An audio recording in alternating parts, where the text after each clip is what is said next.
Welcome to another episode of Love Notes. All nurses to the nurses station. This is Taquita Love, a nurse and a comedian. You think you could bring your brother the clear machine home? You know, the reviver.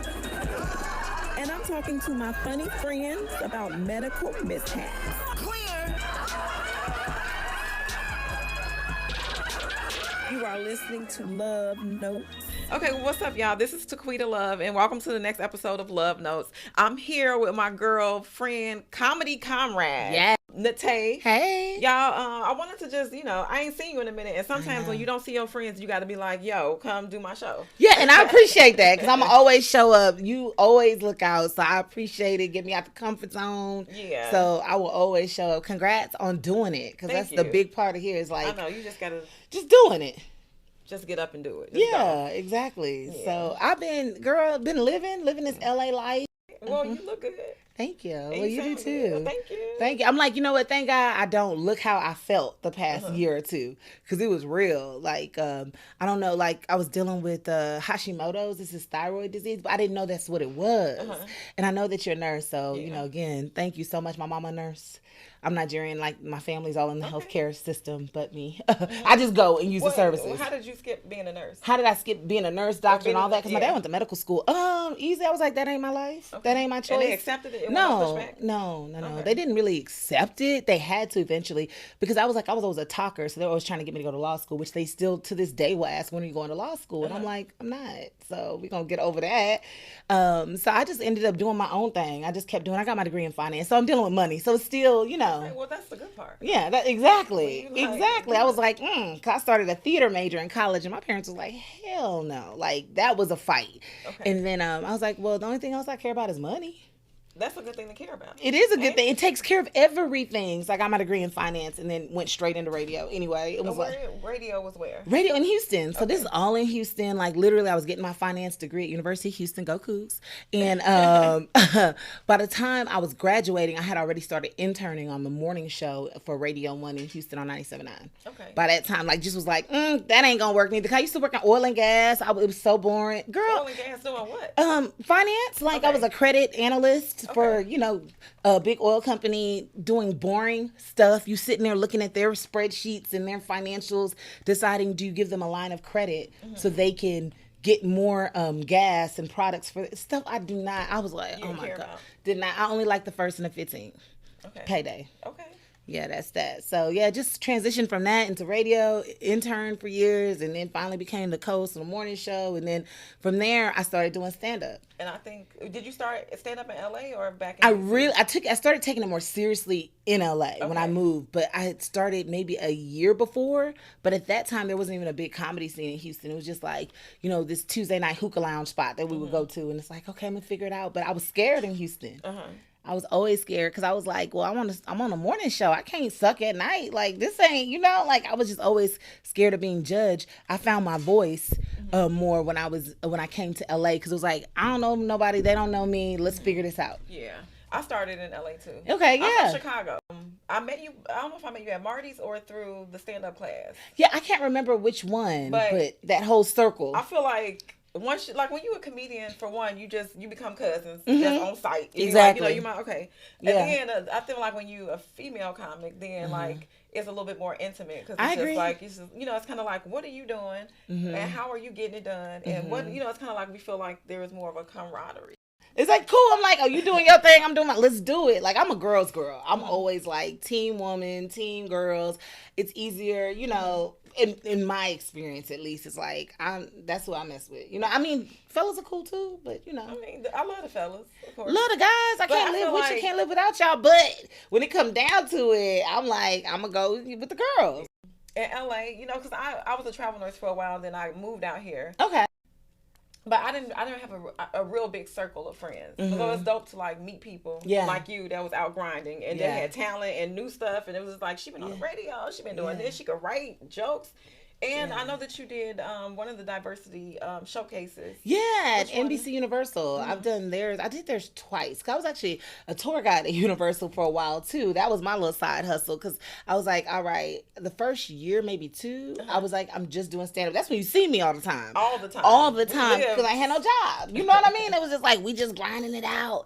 And then it was like, well, shit, you probably need to get a job because your funds is like, that's how it be. They dwindle down and you be like, yeah, what you gonna do, right? Yeah. So I became a tour guide at Universal where you know, like, have you ever been to Universal Studios and all that? Okay, so you know, like, they have the studio tour on the trams and they take you around the studio lot and it's basically like a 1 hour, 45 minutes to 1 hour show. And so I just made my whole thing funny. Like, it was jokes and then it was the black tour because I did in every area, you're gonna get some information about some black stuff that we did at Universal Studios. That's kind of was like my contribution. So they do a lot of artist development, which is what I really liked about Universal Studios since it is a studio lot.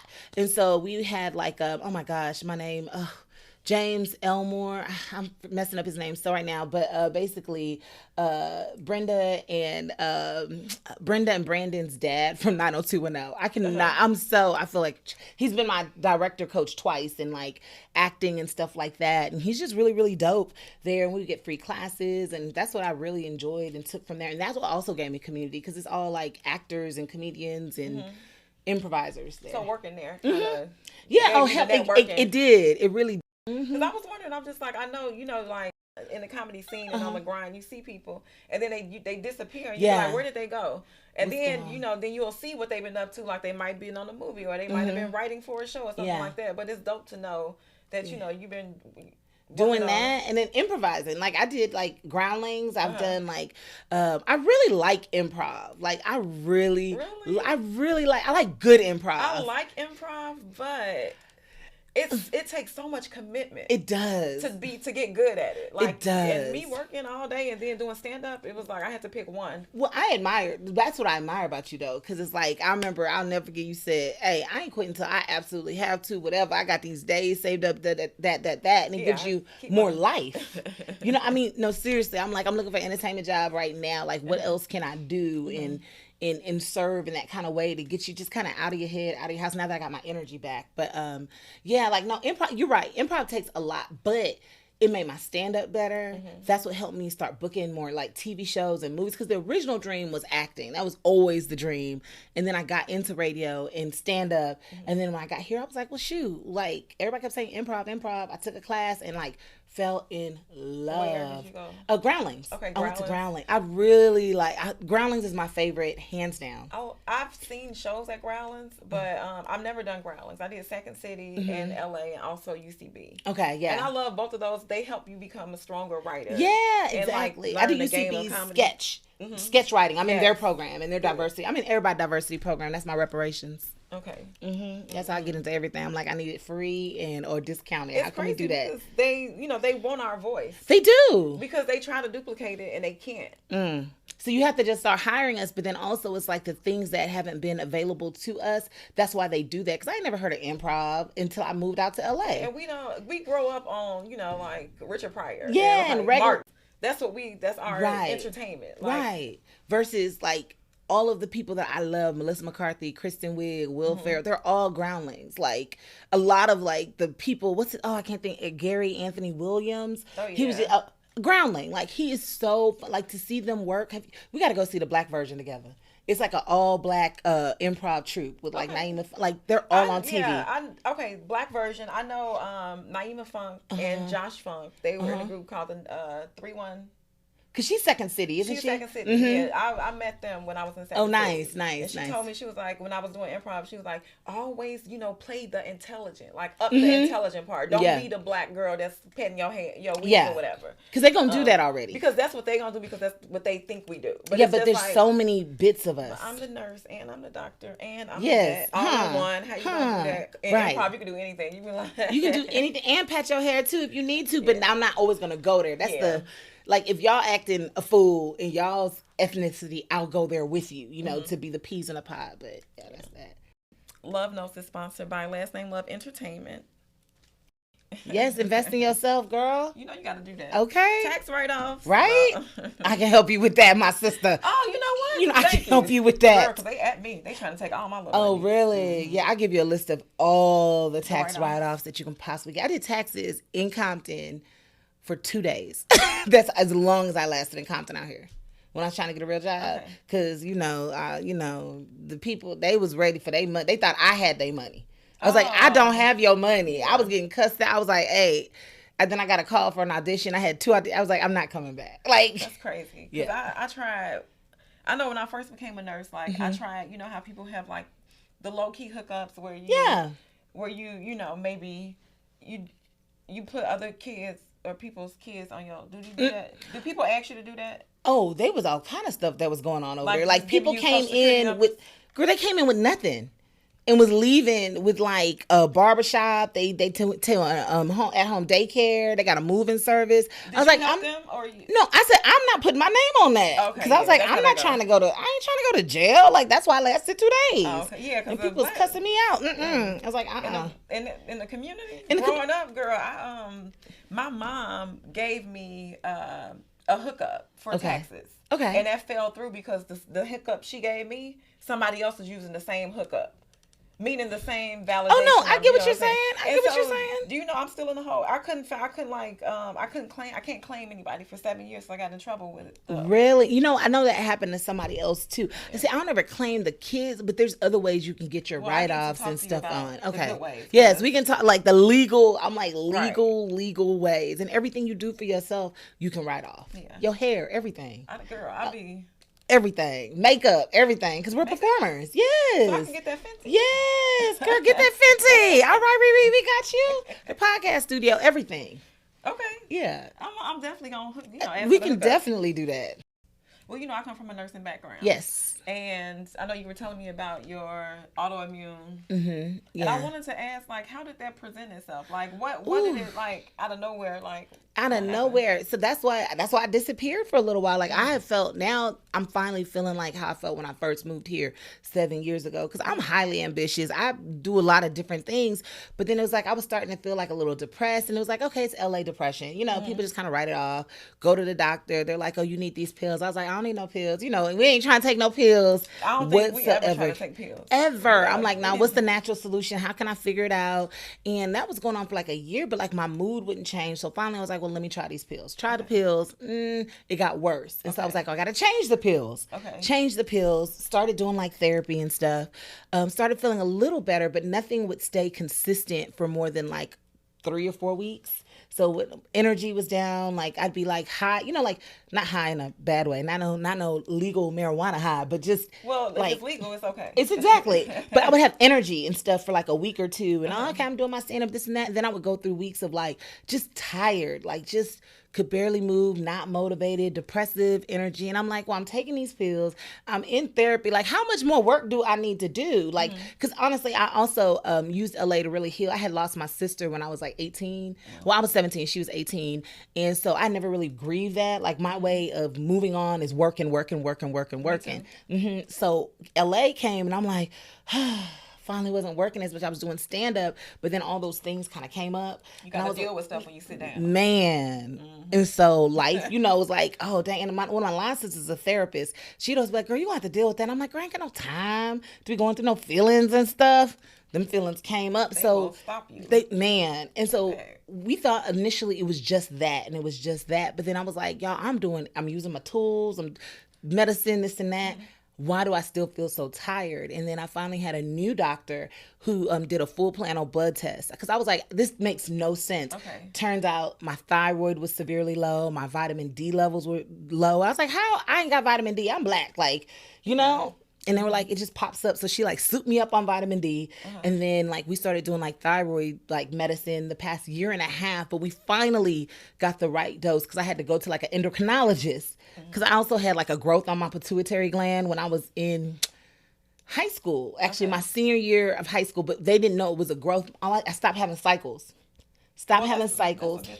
Well, I mean, it was. That's a good thing. Yeah, but when you in high school and your parents think you pregnant and you go into the doctor and they like, don't you embarrass me. You tell me if you are pregnant before. I'm like, I'm not pregnant. They're like, are you sure? I'm like, I'm not having sex. but I'm not pregnant. I knew I wasn't pregnant. I knew that much, I was like, I'm not. And so they couldn't figure it out until like I went and had a well woman. It was like, oh, let's take you to it. So I had issues and have had like surgery before. So we were just trying to figure out what is the issue. And it just turns out like when we got to the endocrinologist, oh, you have this thing, Hashimoto's, where your immune system attacks your thyroid. So your thyroid doesn't work properly. And then I had a growth on my pituitary. That's also hormonal. So it was like, no wonder like they were like, you're not going to feel better. Yeah. I'm imbalanced. Yeah. And so, because my mama, Nigerians love them dearly, and she a nurse, because she asking all the questions all the time. But she was like, Nnete, have you given up on life? I was like, I haven't given up on life. I'm just tired. I don't know what's going. It's like she's like, what is wrong with this? Is not you. I was like, I know. I'm trying to figure this out. I'm trying to figure it out. So now, finally, I'm on this new medicine that, like, I started looking on YouTube, like what are other people that are doing? I didn't even know it was a whole thing. Like, I know about Hashimoto's now, like all kind of information, switched to a different medication. Now I'm like, oh my God, I feel better. I'm feeling like myself. Yeah.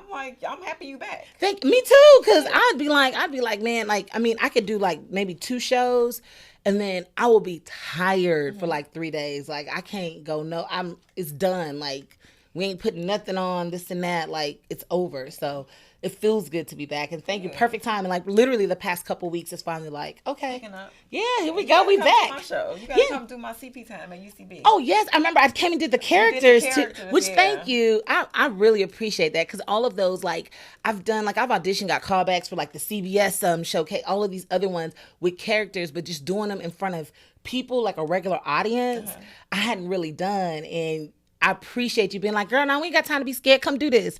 And I really enjoyed it. I was like, I enjoy characters and all that too. Good. You come back and do anything. Okay. Come back. I appreciate it. When I don't see people, I'm like, well, how can I see you? Yeah, I appreciate that. Yeah, and I love I just love the whole setup of the CP Time show at UCB. So that's dope. Congratulations on that. You're very welcome.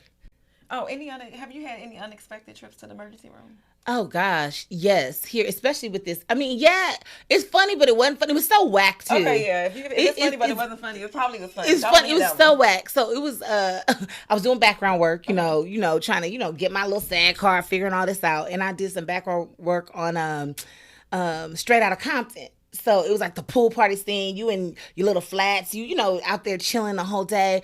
Great time. I was like, oh my God, this, it was just really, really cool. But I had these little flats on because it's like, especially when you're background, you're never right next to the set. Mm-hmm. You're always a little further off. And it was at this big old mansion that was like on top of a hill. So we walking up the hill, down the hill, up the hill. And I keep in mind, at that time, I was also a VIP tour guide at Universal's, where Universal Studios, where you're walking outside basically 7 hours a day through the back lot as well as the theme park with people. Mm-hmm. So it's just all this walking with flats. Girl, so I get home, I'm like, okay, it's done. And all of a sudden, my foot just starts burning. Like, it's like burning. And I'm like, what's going on? I'm like, I'm taking a little ibuprofen. I'm just going to sit up. I had these, flats, not hills, flats. Mm-hmm. I'm talking about 1 o'clock. It's like my knee is now burnt. Like, it's like traveling. So the burning went up? It went up. It traveled up my leg. And I was like, this is ridiculous. So 2 o'clock in the morning hits and I'm like, oh my gosh, like my whole leg is burning. So we're trying to figure out, because I got affordable health care. We trying to figure out like where do we need to go where I'm not gonna get stuck with a big bill. Okay, right, that'd be the first thing. How much is it gonna cost? How much is this gonna cost? Was burning. I don't care, girl. I don't care. I'm frugal. I was like, how much is this gonna cost? Take me. What did we end up? We ended up going to, because we ended up going to one like urgent care downtown. They were like, no, this is the wrong one. This is gonna charge you. You need to go. So we ended up going to another one and sat there for like 2 or 3 hours. And they were just like, oh, it seems like you just have a little like I think there was like a little sprain or a strain there. I'm like, people are really coming in there like going through stuff, and I'm just like, oh, my foot, like you seeing blood, it was just a lot. It was like one of those to live and die in LA moments. But for me, it was just my knee, and they were like, oh, it seems like you might have plantar fasciitis, or like you just need to get new orthotics. I was like, some insoles. Some insoles. Like I'm trying to sound good, like some orthotics. No, give me some insoles. I needed some insoles. You do not have to talk to a medical girl. Okay. I needed some better insoles. And I was thinking like, okay, or I was like, plants, and I was like, thinking about like, and it was like, okay, those insoles. Insoles, yeah, exactly. I didn't know all of these terms until I started, that's why I stopped doing tour guide stuff too. Cause my daggone foot was hurting. Okay. Mm-hmm. So you better. You back. I'm way back, girl. Girl, don't make me pull out my orthotics, my expensive orthotics now. Like, cause they're like, cause them Dr. Scholl's, like I done gave Dr. Scholl's so much money, everything, but now I got some really good ones. Like it was a whole situation. Like they're lifetime. They're like $400.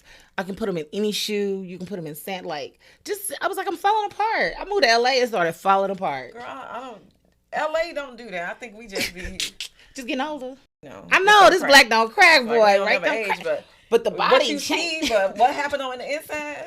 Yeah, exactly. The inside my foot. So I had all kind of foot issues too, and so now those are just better because I have great orthotics. I went to physical therapy. I was like, from walking, like I was like, from walking. Like, we supposed to be walking. We supposed to be walking. I was just walking. Have physical therapy from walking. I thought walking was girl. Physical. That was the physical therapy. They'd be like, you need to go walk, but I was like, that's what I was doing, and now my foot. Okay, for sure. But now I got to walk with $400 insoles. Well, okay, I see you doing good though. I mean, you know, I've been blessed. But if they mess up, it's only a $20 like a $20 to replace them. You know what we do in my family? What y'all do?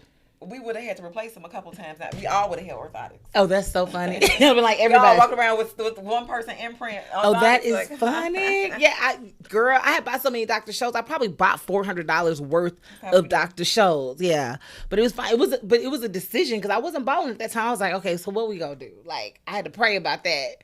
It's like, okay, we're gonna put $400. We always be praying on the money. Like, what do I do? $400 on some orthotics. Yeah. So I'm better now. Okay, good. Okay, I see. And we're back. Yes. With Nnete. Yeah. Nnete. Nnete. Okay. Yeah, you're saying it right. You're good. I mean, I've been saying Nnete because, you know, I grew up in a white neighborhood. People had a hard time just trying to learn it. So it's like So Nnete. You give people the wrong pronunciation of your name because you know they're going to mess it up. That started like in 3rd grade. Yes. they could understand Jean Nnete. I was like, you ain't even been to French. And this perfume is in Walmart, but whatever. So Nnete, if you need to say that, that's fine. I was using a lot of time explaining my name, but Nnete. Nnete. Yeah, Nnete. Perfect. Yeah. Nnete. That's how my parents. Nnete. Exactly. Hey, well, thank you so much for coming to talk and just catch up with me. Yes, thank you. Congratulations. I love this. I know you talked about Love Notes. You've written some sketches and stuff too. I did Nursing Notes. Nursing Notes. There we go. That's my web series about being a nurse. Doing it. But you know the podcast. You know, bring it doing back, it. I love it. Congratulations. I appreciate it.